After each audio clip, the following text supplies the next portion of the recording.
everyone, welcome back to your own channel Science with Shalini, and this is Shalini.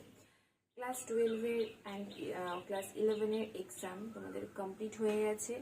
এখন just অপেক্ষার রেজাল্টের। যা হয়েছে যথেষ্ট ভালো হয়েছে, সেটা নিয়ে চিন্তা করে লাভ নেই। যা হয়ে গেছে। এবার জাস্ট তোমাদের ফোকাস করতে হবে তোমাদের নেক্সট কি জিনিস আছে। যেমন ক্লাস 12 যারা এক্সাম দিয়েছো, এইচএস যারা দিয়েছো, তাদের নেক্সট অনেক কিছু আছে। তারা নেক্সট সেটা নিয়ে ভাবো। যেমন কেউ মেডিকেলে যাবে, কেউ ইঞ্জিনিয়ারিংয়ে যাবে, কেউ অনার্স নিয়ে পড়বে, কেউ আবার বিবিএ করবে। বিভিন্ন লাইনে অনেকে আছে যারা নার্সিং এর দিকে যায়, তো বিভিন্ন লাইনে অনেকে যাবে। তো তার জন্য সবাইকে অল দ্য বেস্ট। এবং যারা 11 এর এক্সাম দিয়েছো, তারা তোমরা এখন কি করবে, তাদের একটাই ফোকাস হচ্ছে এইচএস 2023, একটাই ফোকাস। এবং আমি একটা কথাই বলবো যে এই 11 থেকে 12 এর মাঝখানে অনেকে ভাবে যে 11 এর এক্সাম হয়ে গেছে, 12 এর এক্সাম 12 তো নতুন ক্লাস স্টার্ট হবে, তো সেই ছোটবেলার মতন এখন একটা বিশাল ছুটি, ঘুরতে যাওয়া, এই সবকিছু আছে। বাট সেটা করলে হবে না। তো আমি স্ট্র্যাটেজি নিয়ে তোমাদের আজকে ভিডিওটাতে বলবো যে কিভাবে তোমরা পড়াশোনা করলে তোমরা এইচএস 2023-তে তোমরা 95 to 100% মার্কস তোমরা ইজিলি নিয়ে আসতে পারো। তো সেই জন্য আমার আজকে ভিডিওটা আনা। আমি একটা পোল ক্রিয়েট করেছিলাম, যে সেখানে বলেছিলাম ক্লাস 12 এর সিলেবাস নিয়ে আলোচনা করব নাকি ক্লাস 12 এর 1 ইয়ার স্ট্র্যাটেজি নিয়ে আলোচনা করব। তো সেখানে ম্যাক্সিমাম ভোট পড়েছে যে 1 ইয়ার স্ট্র্যাটেজি নিয়ে বলতে। তবে আমি ক্লাস 12 এর সিলেবাস নিয়েও প্রত্যেকটা প্রত্যেকটা বলতে, যেহেতু এটা সায়েন্সের চ্যানেল, তো সায়েন্সের মানে ফিজিক্স, কেমিস্ট্রি, ম্যাথস, আমি এই চ্যাপ্টারগুলোর উপরে একটা সিলেবাস নিয়ে আমি আলোচনা করব ডিটেলে। তো সেটার ভিডিও পরে আসবে, আগে এই ভিডিওটা করে নিই। তো দেরি না করে চলো ভিডিওটা স্টার্ট করে দিই। আমাদের প্রথমেই যখন এই 1 ইয়ার স্ট্র্যাটেজি নিয়ে কথা হয়, যে কোনো কিছু স্ট্র্যাটেজি নিয়ে কথা হয় পড়াশোনার ক্ষেত্রে, তো আমাদের ফার্স্টে যে জিনিসটা জানতে হয় যে সিলেবাস, আমাদের কি সিলেবাস আছে। ফিজিক্স, কেমিস্ট্রি, ম্যাথামেটিক্স, এই তিনটে সিলেবাস, এবং বায়োলজি, তার সাথে তো বাংলা এবং ইংলিশ রয়েছে, বা যাদের হিন্দি রয়েছে।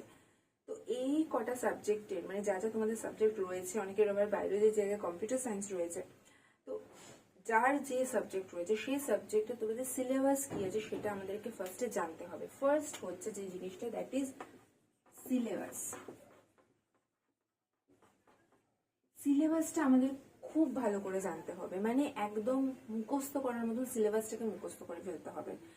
যা যা আছে, যেমন প্রত্যেকটা চ্যাপ্টার আছে। ধরো একটা যে কোনো চ্যাপ্টার আমি যদি ধরে নিই যে ইউনিট অ্যান্ড ডাইমেনশন, আমি যে কোনো একটা চ্যাপ্টার ধরছি, তো এই ইউনিট অ্যান্ড ডাইমেনশন এই চ্যাপ্টারের মধ্যেও তো অনেকগুলো টপিক রয়েছে।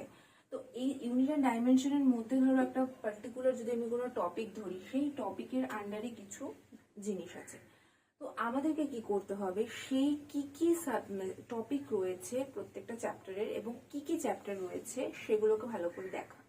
এবং তার সাথে আরেকটা জিনিস যেটা আরো ভালো করে মুখস্থ করতে হবে, সেটা হচ্ছে কি কি জিনিস বাদ রয়েছে।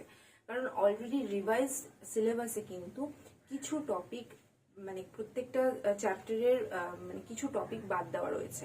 তো সেই কি কি টপিক বাদ দেওয়া রয়েছে, মানে যে টপিকগুলো ক্যান্সেল করা আছে,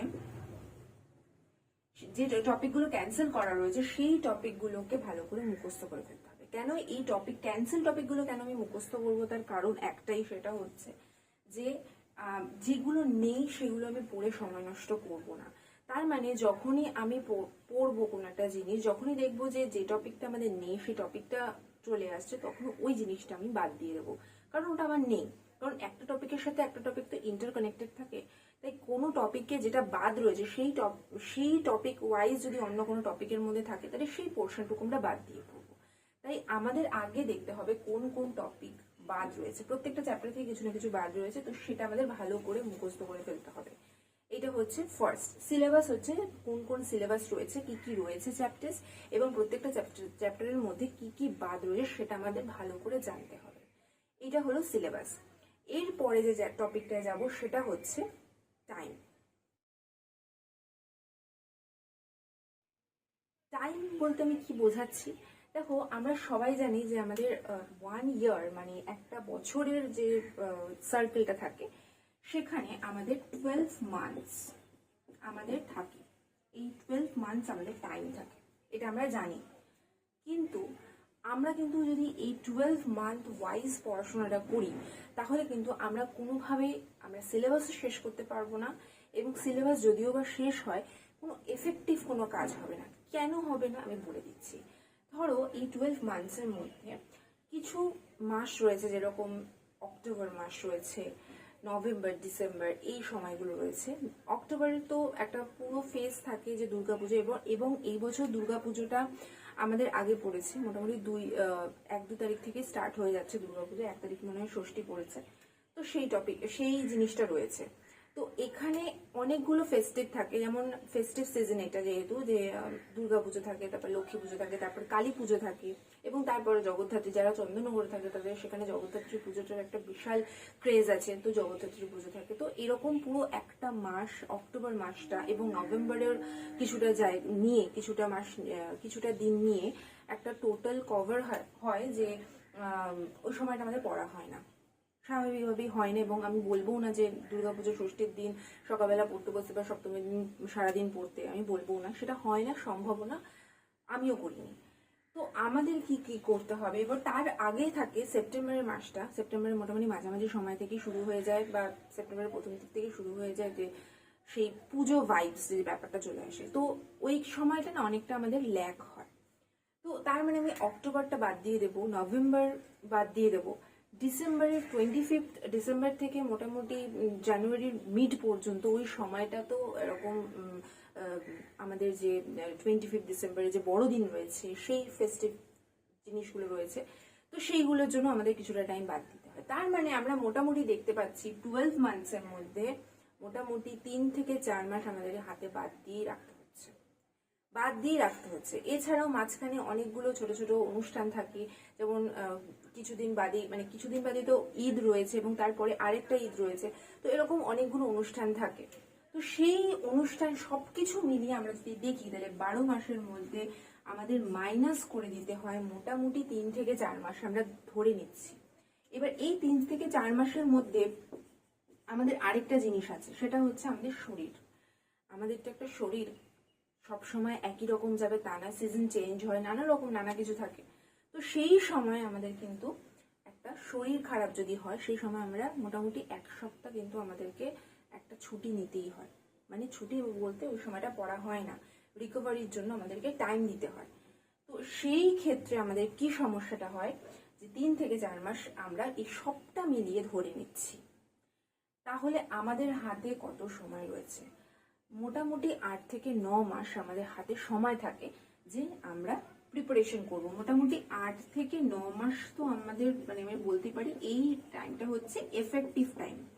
এবার তোমরা যারা ক্লাস 11 থেকে 12 এ উঠছো তারা অলরেডি জানো যে ক্লাস 11 এ অলরেডি তোমরা আজ একটা পেয়ে গেছো যে সিলেবাসের ভাস্টনেসটা কতটা বেশি সিলেবাস থাকে। মানে শুধু ফিজিক্সের বই এত মোটা, ম্যাথসের বই এত মোটা, কেমিস্ট্রি আছে, বায়োলজি আছে, যাদের কম্পিউটার আছে, এই জিনিসগুলো তো রয়েছে। তো 8 থেকে 9 মাস কিন্তু আমাদের মানে এই টাইমটা কিন্তু খুব একটা প্রপার টাইম নয় ওই এতগুলো সাবজেক্ট কভার করা। তাহলে আমাদেরকে কি করতে হবে, আমাদেরকে প্রথম থেকে একটা স্ট্র্যাটেজি মেনটেন করে চলতে হবে। এবার এই স্ট্র্যাটেজিটা হচ্ছে আমরা পড়বোটা কিভাবে। হার্ড ওয়ার্ক তো ডেফিনেটলি করতে হবে, কারণ হার্ড ওয়ার্ক না করলে তোমরা 8 থেকে 9 মাসের মধ্যে এই মানে একটা ভাস্ট সিলেবাস তোমরা কভার করতে পারবে না। কিন্তু তার সাথে সাথে তোমাদের হার্ড ওয়ার্কের সাথে তোমাদেরকে কিন্তু অবশ্যই স্মার্ট ওয়ার্কটাও কিন্তু করতে হবে। মানে আমি যখন কোনো একটা জিনিস পড়বো, সেই পড়ার মধ্যে কিন্তু আমাদেরকে সমস্ত কিছু কভার করতে হবে, প্রত্যেকটা কোয়েশ্চেন আনসার থেকে এভরিথিং কভার করতে হবে, এবং আমাদের রেগুলার রিভিশনটা চালিয়ে যেতে হবে। এবার সেই স্ট্র্যাটেজিটাই আমি এখন বলবো। দেখো, আমরা যদি ধরে নিই যে আমি ধরো একটা যে কোনো সাবজেক্ট ধরছি, আমি ম্যাথামেটিক্স ধরছি, আমি ম্যাথামেটিক্স সাবজেক্টটা ধরছি। এই ম্যাথসের মধ্যে অনেকগুলো চ্যাপ্টার রয়েছে, অনেকগুলো চ্যাপ্টার থাকে, কোঅর্ডিনেট জিওমেট্রি থাকে, ট্রিগোনোমেট্রি থাকে, অ্যালজেব্রার পার্ট থাকে, নানা রকম কিছু থাকে। তো এইবারে এই পুরো ম্যাথসের মধ্যে প্রত্যেকটা চ্যাপ্টারের আন্ডারে মানে আমি যদি একটা চ্যাপ্টার ধরি সেই চ্যাপ্টারের আন্ডারে আবার এক্সারসাইজ থাকে। মানে হচ্ছে যদি চ্যাপ্টার যদি 1 ধরি তাহলে এক্সারসাইজ থাকে 1.1, 1.2 এরকম ভাবে অনেকগুলো এক্সারসাইজ থাকে। এইবারে আমি যেটা বলবো যে এই যে 1.1 তোমরা করছো, 1.1 এর ক্ষেত্রে একটা এক্সারসাইজের মধ্যে অনেকগুলো ফর্মুলা থাকে, ঠিক আছে, অনেকগুলো থাকে, প্রায় 10-12টা তো থাকে, তোমরা অলরেডি 11 দেখে এসছো। তাহলে প্রত্যেকটা ফর্মুলা কি আমাকে মুখস্থ করতে হবে? না, মুখস্থ করবে না। মুখস্থ কেন করবে না? মানে ওইরকম ভাবে একদম নামতার মতন মানে 2 × 2 2 2 4 এইভাবে মুখস্থ না। আমি বলতে চাইছি যে মুখস্থ তো ডেফিনেটলি করতে হবে, কিন্তু সেটা মানে অ্যাপ্লিকেশন করে মুখস্থ করতে হবে, অ্যাপ্লাই করতে হবে। ধরো যে কোনো একটা ফর্মুলা আমি যদি ধরি, ধরো sin 2 থিটা, তোমরা অলরেডি জানো যে 2 sin থিটা cos থিটা এরকম একটা ফর্মুলা আছে। এইবারে তোমাদের এই ফর্মুলাটা তোমরা তো মুখস্থটা করবে কি করে? তখন এইভাবে তো মুখস্থ করতে পারবে না, বা মুখস্থ করলে ভুলে যাবে। এই ফর্মুলার আন্ডারে যে কটা অঙ্ক আছে সেই কটা অঙ্ক আমাদের সব কটাকে করতে হবে। প্রথমে ফর্মুলাটা তো আমরা ভালো করে দেখে নিলাম, এবং ফর্মুলাটা কিভাবে আসছে যদি দেখে নিতে পারো তো খুবই ভালো হয়। সেটা আমি বাদই দিচ্ছি, সেই সময়টুকু আমি বাদ দিচ্ছি। ফর্মুলা ফার্স্টে দেখলাম, এবার দেখার পরে 1, 2, 3, 4, 5টা করে অঙ্ক করতে থাকবো। মোটামুটি 2টো অঙ্ক করার পর থেকে 3 নম্বর থেকে তোমাদেরকে দেখে করতে লাগবে না, অঙ্ক না দেখে মোটামুটি তোমরা অনেকগুলো অঙ্ক তোমরা করে ফেলতে পারবে। এরপরে কি করতে হবে, এইভাবে তোমাদের একটা ফর্মুলার উপরে হলো, এরকম ভাবে দ্বিতীয় ফর্মুলার উপরে 5টা-6টা অঙ্ক করলাম, আবার থার্ড ফর্মুলার উপরে এরকম অঙ্ক করলাম। তাহলে দেখবে কি হচ্ছে, তোমাদের এই জিনিসটা মুখস্থ হয়ে যাচ্ছে, পুরো জিনিসটা মুখস্থ হয়ে যাচ্ছে, মানে তোমার মাথার মধ্যে একদম গেঁথে যাচ্ছে ফর্মুলাটা। এইভাবে আমরা একটা জিনিস কভার করব, ওকে। এবং তার সাথে যে জিনিসটা করব, প্রত্যেকটা চ্যাপ্টারের ক্ষেত্রে, প্রত্যেকটা এক্সারসাইজের ক্ষেত্রে একটা প্রিভিয়াস ইয়ার্স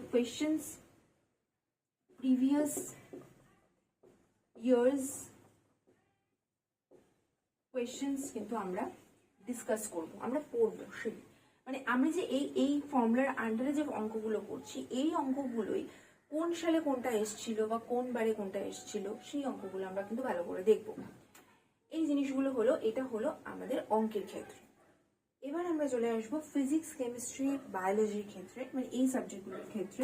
দেখো, ফিজিক্স, কেমিস্ট্রি, বায়োলজির ক্ষেত্রে তো বিভিন্ন চ্যাপ্টার্স থাকে, সেই চ্যাপ্টারের আন্ডারে আবার টপিক থাকে, অনেকগুলো টপিকস থাকে। এবারে এই প্রত্যেকটা টপিকের আন্ডারে যা যা ডেফিনেশন আছে, ইউনিট ডাইমেনশন আছে, যা যা লজ রয়েছে এবং তাদের ডেরিভেশন রয়েছে, ব্যাখ্যা যেটাকে এক্সপ্লেনেশন রয়েছে, সেই জিনিসগুলো আমাদের প্রত্যেকটা জিনিসকে পড়তে হবে। এবং তার সাথে সাথে যেটা করতে হবে, যেটা কেউ করে না, সেটা হচ্ছে হ্যান্ড রিটেন নোটস বানাতে হবে। কেন আমি হ্যান্ড রিটেন নোটসটা বলছি, তার কারণ হচ্ছে, সে কারণটা আমি একটু বাদে বলছি। এই টপিকের আন্ডারে, ধরো যে কোনো একটা টপিকের আন্ডারে আমি যে ইম্পর্টেন্ট যে সংজ্ঞা বা ডেফিনেশন রয়েছে, ইউনিট ডাইমেনশন রয়েছে, সেগুলো জাস্ট বুলেটিন করে ফার্স্টে চ্যাপ্টারটা লিখবো, তারপরে যে টপিকটার উপরে পড়ছি সেই টপিকটা লিখে তারপরে বুলেটিন করে করে আমাদেরকে কিন্তু সেই জিনিসগুলো ডেফিনেশনটা লিখতে হবে। সবচেয়ে ভালো হয় বইয়ের থেকে মুখস্থ করে না দেখে খাতায় লেখা। তারপরে ইউনিট ডাইমেনশন, যা যা লজ রয়েছে তার এক্সপ্লেনেশন, মানে যদি কোনো ব্যাখ্যা থাকে, গাণিতিক ব্যাখ্যা যেটাকে আমরা বলি, সেটা থাকে। তার সঙ্গে থাকে কিছু ডেরিভেটিভ থাকে, খুব ইম্পর্টেন্ট কিছু প্রুফ ডেরিভেশন থাকে, সেগুলো করতে হবে। এবং তার সাথে ওই মানে টপিকটার উপরে যা যা ফর্মুলাস রয়েছে, কিছু কিছু টপিকের ক্ষেত্রে থাকে, কিছু কিছু টপিকে থাকে না, ম্যাক্সিমামটার ক্ষেত্রেই থাকে, সেই ফর্মুলাগুলো লিখতে হবে, ওই বুলেটিন করে লিখতে হবে। এবং সেই ফর্মুলা দিয়ে যে অ্যাপ্লিকেশনগুলো অঙ্কের ক্ষেত্রে, সেগুলোকে কিন্তু আমাদেরকে কভার করতে হবে। এই হলো একটা টপিককে কভার করা। শুনে মনে হচ্ছে অনেক কিছু, হ্যাঁ হয়তো কিছু কিছু টপিকের লেন্থ অনেক বড় থাকে, কিছু কিছু টপিকের লেন্থ অনেক কম থাকে, শর্ট থাকে, কিন্তু আমাদের এই জিনিসটা আমাদের করতে হবে। তো এই আমার পড়া হয়ে গেল, এটা হচ্ছে হ্যান্ড রিটেন নোটস। এবার অনেকেই বলে কি, আমাকেও মানে অনেক সময় বলে, বা সব ক্ষেত্রে আমি দেখি যে নোটটা আমি বলছি, সেই নোটটা বা যেটা মুখে বলছি সেটা পিডিএফ দেওয়ার জন্য, যে কোনো কিছুর পিডিএফ, মানে মানে জাস্ট ভিডিওটা অন করে একটা কমেন্ট দ্যাট ইজ পিডিএফটা ম্যাম দিন, পিডিএফ দিন। এই যে পিডিএফ কথাটা, পিডিএফ জিনিসটা, পিডিএফ মানে কি, আমি তোমাদের একটা জিনিস একদম তৈরি করে দিয়ে দিচ্ছি, আমার মাথা থেকে খাটিয়ে আমি বার করে তোমাদেরকে দিয়ে দিচ্ছি, তোমরা জাস্ট ওটাকে ডাউনলোড করছো, আইদার ওটা ফোনেই থেকে যাচ্ছে বা সেটাকে প্রিন্ট আউট করে বাইরে বার করছো, করে তোমরা মুখস্থ করছো। কিন্তু তোমরা যদি এই হ্যান্ড রিটেন নোটটা বানাও তাহলে দেখতে পারবে যে তোমাদের এই প্রত্যেকটা চ্যাপ্টারের প্রত্যেকটা টপিকের আন্ডারে জিনিসগুলো, সাব টপিকগুলোকে তোমরা পড়ছো মুখস্থ করে। যারা আবার মুখস্থ করে নোটে লিখবে তাদের তো আরো বেশি এফেক্টিভ দেবে, মাথায় অনেক বেশি রয়ে গেছে, কারণ নোটটা তুমি নিজে বানাচ্ছ, নিজের মতন করে বানাচ্ছ, তো তোমার বুঝতেও কিন্তু অনেকটা ইজি হয়ে যাবে এবং তোমাদের মানে জিনিসটা মনে অনেক দিন থাকবে, মানে পরীক্ষার পরও তোমাদের জিনিসটা অনেক বেশি কনসেপ্টটা মাথার মধ্যে গেঁথে যাবে। তাই এই জিনিসগুলো করতে হবে এবং প্রত্যেকটা টপিকের আন্ডারে যা যা নিউমেরিক্যালস রয়েছে, ফর্মুলাস, সেগুলোকে তোমাদের কিন্তু ভালো করে একদম করতে হবে।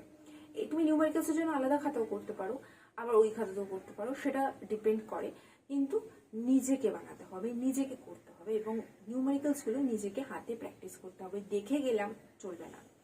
এই হলো মানে একটা চ্যাপ্টারের আন্ডারে একটা টপিককে আমি কিভাবে পড়বো বা একটা চ্যাপ্টারকে আমি কিভাবে কভার করব। এইটা হয়ে গেল আমরা কিভাবে জিনিসটাকে রেডি করছি। এরপরে আরেকটা প্রশ্ন হচ্ছে যে আমি শেষ করব কতদিনে, এক একটা চ্যাপ্টার আমি শেষ করব কতদিনে, বা আমি যদি বলি টাইম ম্যানেজমেন্ট।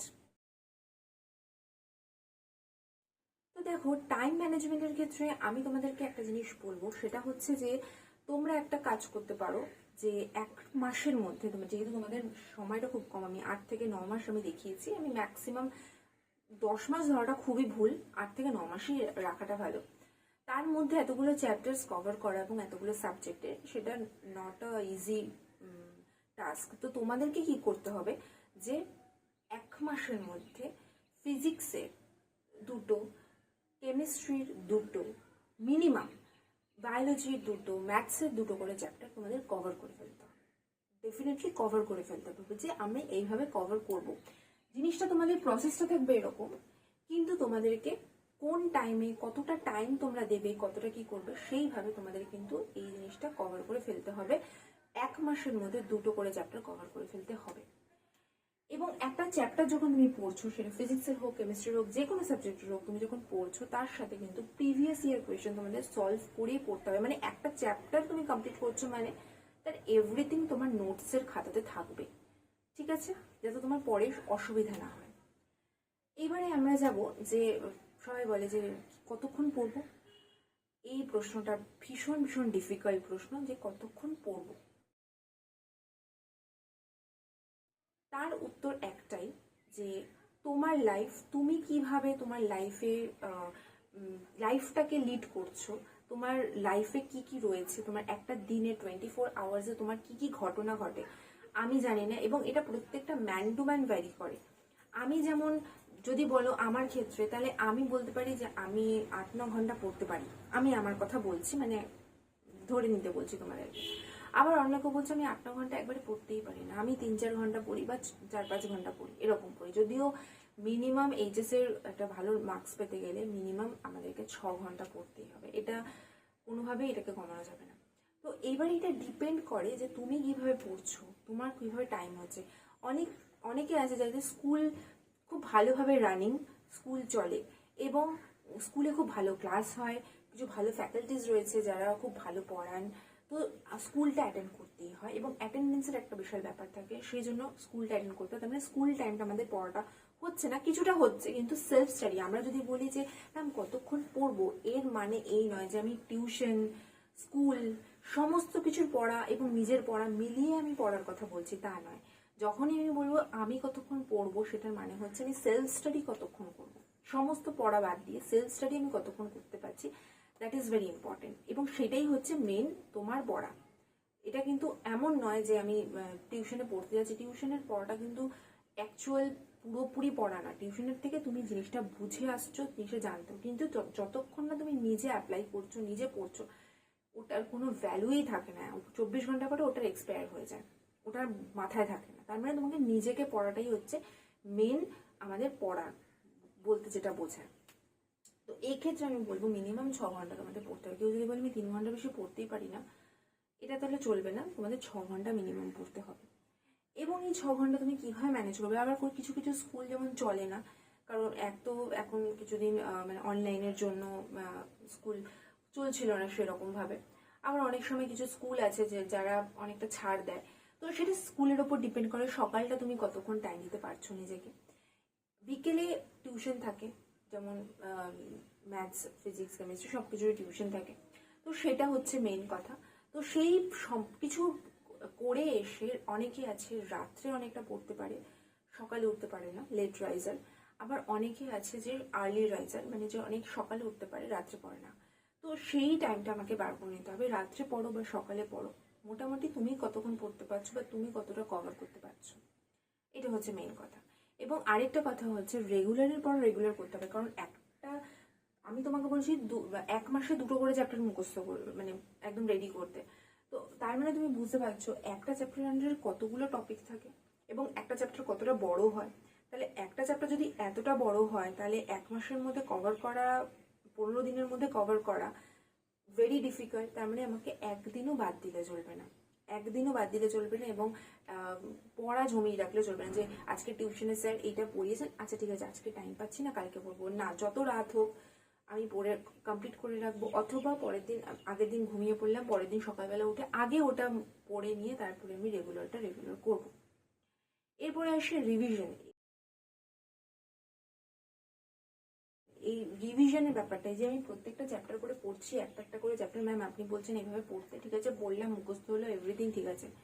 ধরো একটা সাবজেক্টে 10টা চ্যাপ্টার রয়েছে, তাহলে 10টা চ্যাপ্টারের মধ্যে কি 10টা প্রথম চ্যাপ্টারটা আমার মনে থাকবে? আমি যখন লাস্টে 10 নম্বরটা করতে যাব, প্রথম চ্যাপ্টারটা কি তাহলে আমার মাথায় থাকবে? এই একটা প্রশ্ন থাকে, থাকে না, অনেক সময় থাকে না, অনেক সময় কি থাকবে না ডেফিনেটলি। কারণ 10 নম্বর চ্যাপ্টারে কি যখন আমি যাচ্ছি, তখন একটা হিউজ পুরো বই আমার আগে অলরেডি করে এসেছি, তো সেটা তো না রিভিশন করলে হবে না। তাহলে তোমার রিভিশনটা কি করে করবে? এই হ্যান্ড রিটেন নোটসই হচ্ছে তোমার রিভিশন। এই হ্যান্ড রিটেন নোটস তুমি কেন করছো? কারণ হচ্ছে তুমি যখন রিভাইজ করছো, ধরো তুমি ফার্স্ট চ্যাপ্টারটা পড়ছো, ফার্স্ট চ্যাপ্টারের আজকে তুমি 5টা টপিক পড়লে, 5টা টপিকের হ্যান্ড রিটেন নোট করলে, আরো বাকি 5টা টপিক তোমার রয়েছে, সেই বাকি 5টা টপিক তুমি কি করবে? পরের দিন পড়বে। তো ওই যে পরের দিন তুমি 5টা টপিক পড়বে, তার আগে তোমাকে আগের দিনে 5টা টপিক পড়তে হবে। সেটা বই থেকে পড়বে না, সেটা তোমার নোট থেকে পড়বে। এই নোটটা এই জন্যই করা, কারণ ওই আগের 5টা টপিকের এত বড় বড় লেখা, এত বিশাল বিশাল লেখা, এগুলো তো সবকিছু পড়ে আমার লাভ নেই। আমার কি দরকার? মেইন জিনিসগুলোকে আমার ফোকাস করতে হবে। রিভিশন মানে হচ্ছে জাস্ট আমার মেইন জিনিসগুলোকে নিয়ে আসতে হবে, সেগুলোকে পড়তে হবে। তখন কি পড়বো? আমরা হ্যান্ড রিটেন নোটটা আমরা কিন্তু পড়বো। হ্যান্ড রিটেন নোটটা আমরা যেই রিভিশনের সময় পড়লাম, এইভাবে যখন আমরা সেকেন্ড চ্যাপ্টারে যাচ্ছি, তখন আমরা প্রথম চ্যাপ্টার যেটা রয়েছে, যেটা পড়েছি, সেটার পুরোটা হ্যান্ড রিটেন নোট যেটা আমরা অলরেডি বানানো রয়েছে, সেইটা আগে রিভিশন দেবো। তারপরে আমরা সেকেন্ড চ্যাপ্টারে নতুন কিছু পড়বো, নতুন কিছু আবার হ্যান্ড রিটেন করবো। এইভাবে প্রত্যেকটা চ্যাপ্টার পড়তে পড়তে যাবো, এবং আগে যে কটা চ্যাপ্টার আমাদের হয়ে গেছে, সেগুলোর এই হ্যান্ড রিটেন নোট থেকে কিন্তু আমরা রিভিশন দিতে দিতে যাবো। তাহলে দেখবে একদম মাথায় গেথে বসে গেছে, আর জীবনেও তুমি ভুলবে না। ডেরিভেশন কিন্তু তোমাদের হাতে কিন্তু অন্তত পক্ষে ছোট হোক বড়, দেখে মনে হচ্ছে 5 লাইনের ডেরিভেশন দেখে নিলাম হয়ে যাবে, তুমি যেই করতে যাবে তখনই তোমার আটকাবে। তো আমাদের হাতে কিন্তু মিনিমাম 10 বার হাতে প্র্যাকটিস রাখতে হবে। এবং ডেরিভেশনগুলো কিন্তু রেগুলার, যে যখন তুমি রিভিশন করছো তখন ডেরিভেশনটা একটা জাস্ট পাশে রাফ খাতা রাখবে, রাফ খাতাতে একবার পুরো ডিটেলে করার দরকার নেই, জাস্ট রাফ খাতা তুমি একবার না দেখে করলে, দেখে নিলে যে তোমার জিনিসটা হাতে সেট এখনো রয়েছে। এইভাবে তোমাদেরকে কিন্তু ব্যালেন্স করে পড়াশোনা করতে হবে। এরপরে আসি যে আমরা টাইম, মানে কিভাবে আমরা পুরো জিনিসটা কভার করার পরে কি করব। তো পুরো জিনিসটা আমরা যখন কভার করা হয়ে গেল, তো তখন আমরা কি করব? ধরো সবকটা সাবজেক্ট, সবকটা চ্যাপ্টার্স আমাদের পড়া হয়ে গেল, সিলেবাস আমি কমপ্লিট করতে পারলাম। তারপরে আমাদের যেটা কাজ হচ্ছে যে এই যে 8-9 মাসের মধ্যে আমি শেষ করলাম, তাহলে লাস্টের পরীক্ষার আগে যে লাস্টের 2 মাস আমরা কি করব? ওই সময় অনেকে টেস্টের পরে 2 মাস, অনেকে কি করে জাস্ট তখন পড়া স্টার্ট করে। তারা তো কোনোভাবেই, তারা যারা করেছো এরকম এর আগে যদি কোনো অভিজ্ঞতা হয়ে থাকে, তারা নিশ্চয়ই জানো যে এরকম ভাবে সম্ভব না। তার মানে আমাদের কি করতে হবে? ওই লাস্ট 2 মাসে, সারা বছর আমরা পড়াশোনা করবো, লাস্ট 2 মাসে আমাদেরকে কিছুই না, জাস্ট টেস্টের পর থেকে টেস্ট পেপার সলভ করতে হবে। আমাদেরকে টেস্ট পেপার একদম ঝাড়া মানে একদম সলভ করতে হবে, টাইম ধরে টেস্ট পেপার সলভ করতে হবে। পুরো একটা টেস্ট পেপার তোমাকে একটা টেস্ট পেপার মোটামুটি 2টো টেস্ট পেপার করতে পারলে খুব ভালো হয়। মোটামুটি তোমাদের পুরোটা কমপ্লিট করতে হবে। যদি করতে পারো তাহলে তো কোনো কথাই নেই। টেস্ট পেপার তার সাথে প্রিভিয়াস ইয়ার কোশ্চেন যেগুলো রয়েছে, previous year question, test paper এবং তার সাথে যে হ্যান্ডরিটেন নোটসটা তোমরা করেছিলে সেই জিনিসগুলো সমস্ত কিছু করতে হবে। এবং কেমিস্ট্রি ফিজিক্সে কিছু ব্যাখ্যা থাকে, সেই ব্যাখ্যাগুলো কিন্তু তোমাদেরকে খুব ভালো করে দেখতে হবে, কারণ ব্যাখ্যার উপরে কিন্তু প্রচুর প্রশ্ন আসে। স্পেশালি কেমিস্ট্রিতে তো মারাত্মক, প্রত্যেকটা কোশ্চেনের মানে মধ্যেই একদম সে ব্যাখ্যা থাকে যে এটার সঙ্গে এটা দিলে কেন এটা হলো, তাহলে এটা হলো না কেন, এরকম মনে থাকে। যেমন H2O তরল কিন্তু H2S গ্যাস কেন, এরকম প্রশ্ন থাকে। এই কেন প্রশ্ন প্রচুর আছে কেমিস্ট্রিতে, এবং সেগুলোর উত্তরও তোমাদের ভালো করে মুখস্থ করে ফেলতে হবে। এবং তার সাথে যা যা আঁকা রয়েছে, যেমন অপটিক্সে প্রচুর আঁকা থাকে, তাছাড়াও তোমাদের অনেকগুলো চ্যাপ্টারের আঁকা থাকে, কেমিস্ট্রিতে থাকে, বায়োলজিতে তো থাকে, ওটা তো বলারই কিছু না, যে আঁকা থাকে সেগুলোকে খুব ভালো করে হাতে প্র্যাকটিস করতে হবে। এবং যা যা পয়েন্ট আউট করা, যা করা সেটা সবকিছু করতে হবে। যখন আমি একটা কোয়েশ্চেনের আনসার করছি তার সমস্ত কিছু কিন্তু আমাদের মেনটেন করেই করতে হবে। এইভাবে আমাদেরকে প্র্যাকটিসটা কিন্তু প্রথম দিন থেকে এইভাবেই করতে হবে, তাহলেই তোমরা খুব ভালো মার্কস পাবে। এরপরে আসি কি কি বই পড়বো বা কি পড়বো। বইয়ের প্রশ্নে আসি যে অনেকেই আছে, প্রথমে আমি বলে নিই যে তোমরা তো মোটামুটি ছায়া প্রকাশনীর বইগুলোই করে থাকো, তো যে বই কিনে পড়তে ভালোবাসবে, মানে সব বই ভালো, কোনো বই খারাপ আলাদা করে সেরকম কিছু না, সব বইতেই সব টপিক কভার করা থাকে, এটা আমি বলিনি। প্রথমে আমি একটু বলে নিই যে ম্যাথসের ব্যাপারটা। অনেকেই না প্রথমেই না 2-3টে বই কিনে ফেলে। একটা তো এসএন দে আছেই, সৌরেন্দ্রনাথদের বই আছেই, তার সাথে আরো 2-3টে বই কিনে ফেলে। যে আমি ভাবে যে একদম সৌরেন্দ্রনাথ দে করবো, তার সাথে এটা করবো, তার সাথে এটা করবো, কখনো এটা সম্ভব না। কারণ সৌরেন্দ্রনাথ দে বইটাই এত ভাস্ট যে ওই বইটাই কভার করাটা সারা বছরে সম্ভব হয়ে ওঠে না। মানে তুমি যদি প্রচুর অঙ্ক করো, ওই সৌরেন্দ্রনাথ বই শেষ করে যায় না। তো সৌরেন্দ্রনাথ দের বইটাই তোমরা খুব, এসএন দের বইটাই তোমরা খুব ভালো করে করো, যাতে তোমাদেরকে মানে ওইখান থেকে প্রশ্ন দিলে না আটকায়। আর মোটামুটি ওইখান থেকে সবই প্রশ্ন আসে, এইটুকু আমরা জানি যে এসএনডি থেকে মোটামুটি সব প্রশ্ন আসে। এছাড়াও তোমরা আর একটা বই এক্সট্রা করতে পারো, যেরকম আমি বললাম একটা ফর্মুলা দিয়ে আমি তোমাদের বুঝিয়েছি, এটা তো একটা চ্যাপ্টারের ক্ষেত্রে অ্যাপ্লিকেবল, আমি জাস্ট একটা ফর্মুলা দিয়ে তোমাদের ছোট করে বুঝিয়েছি যে sin 2 theta 2 sin theta cos theta, এই ফর্মুলার উপরে তোমরা সুরেন্দ্রনাথ দের বই থেকে করলে। এবার তোমরা যদি বেশি মানে হার্ডওয়ার্কটা যদি তোমরা করতে পারো খুব পরিমাণে, তাহলে তোমরা কি করতে পারো, আর একটা যদি তোমাদের বই থাকে সেই বই থেকেও কোয়েশ্চেনগুলো কভার করতে পারো। মোটামুটি এসএনতে এবং আরেকটা বই, ম্যাক্সিমাম 2টো বইও করার প্রয়োজন পড়ে না, একটা বই করলেই হয়, ঠিক আছে, আমি তাও 2টো বই বললাম।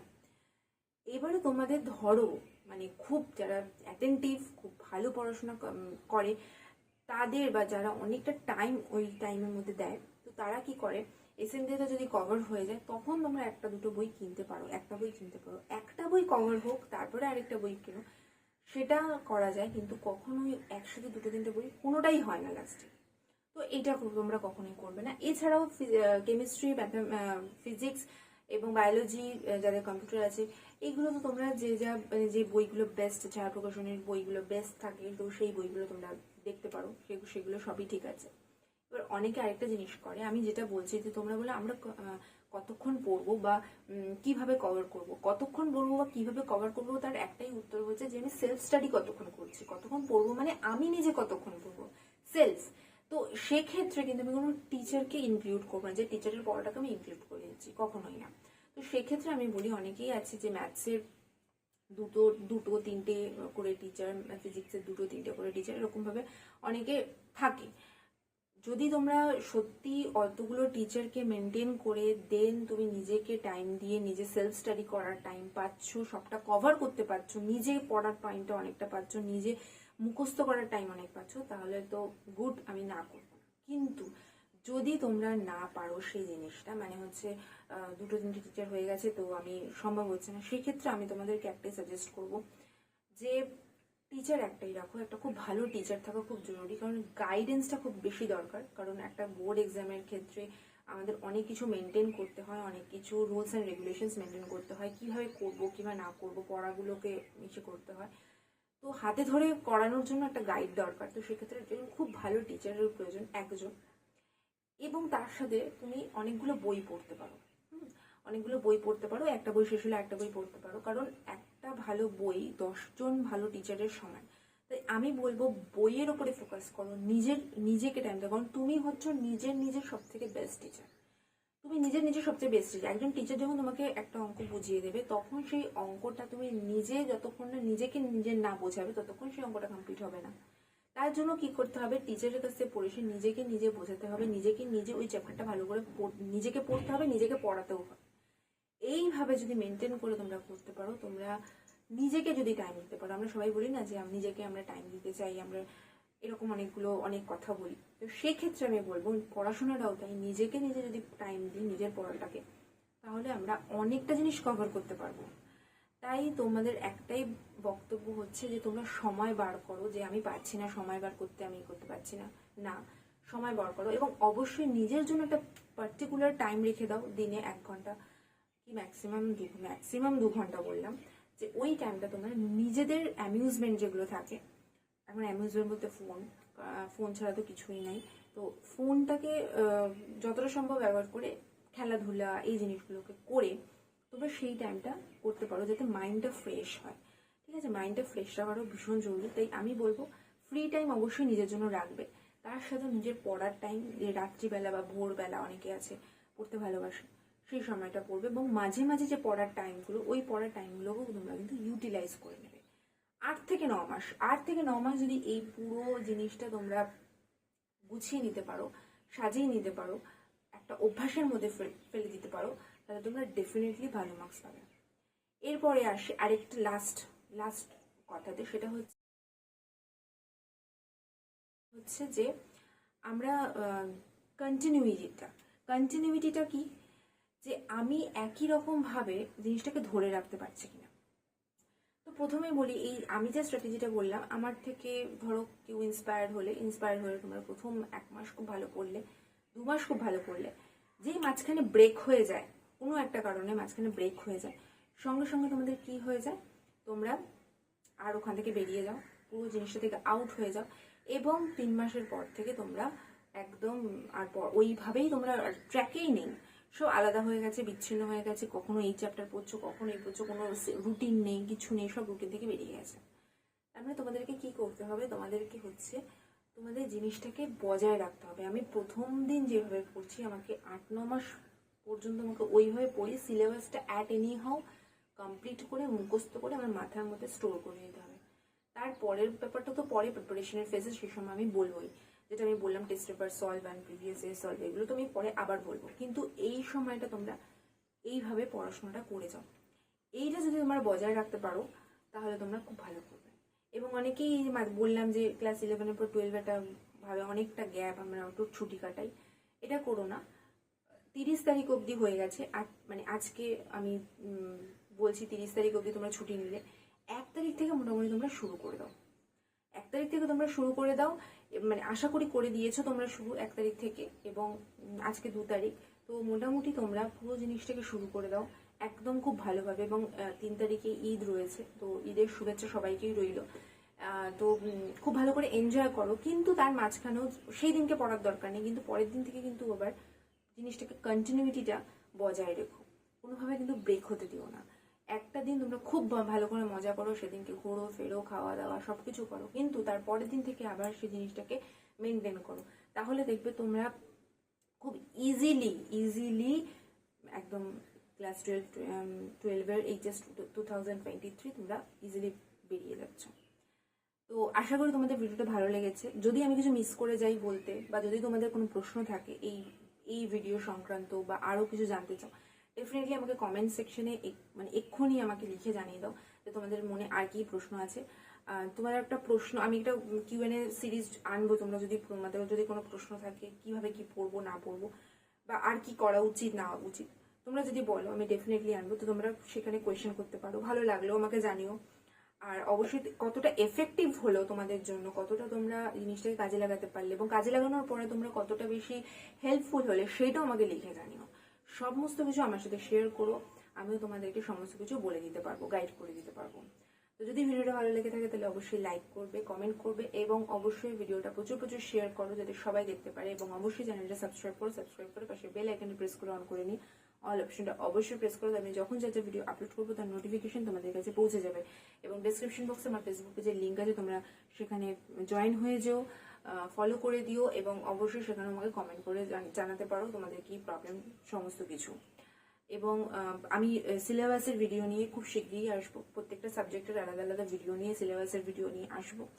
তো তোমরা দেখতে থেকো, ভালো থেকো, সুস্থ থেকো এবং প্রিপারেশন স্টার্ট করে দাও, মানে রেডি স্টেডি জাস্ট গো।